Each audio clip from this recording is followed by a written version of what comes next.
On March 20, 1943, during the height of World War II, a chilling and controversial order was issued by the commander of the Japanese 1st Submarine Force at Truk, which was a major naval base in the Pacific.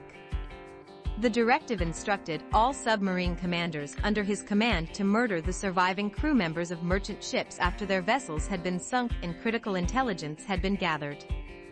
This order was part of the larger strategic and operational directives Japan was employing during the war, especially as they sought to disrupt Allied shipping lines in the Pacific theater.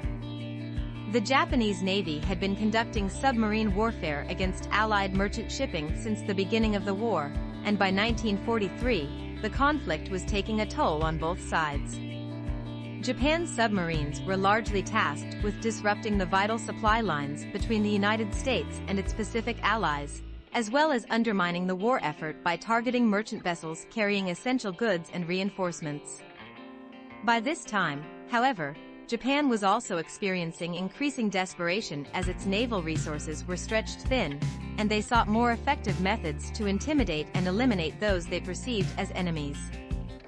The order to execute surviving crew members, rather than simply sinking the ships, reflected a dark and extreme shift in Japanese military policy.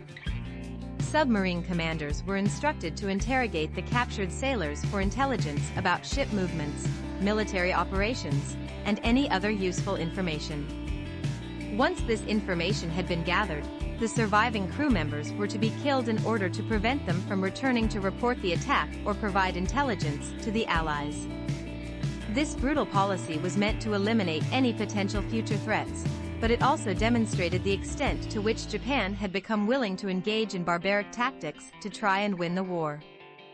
The practice of murdering survivors was in stark contrast to the commonly accepted norms of warfare, which typically called for the treatment of prisoners in accordance with international conventions, such as the Hague and Geneva Conventions.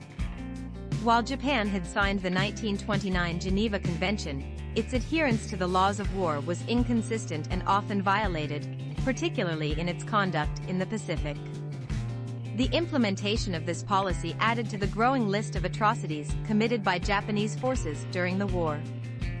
This order, though controversial, was never fully implemented on a wide scale. The submarine commanders, many of whom had a code of honor, were hesitant to follow through with the gruesome orders.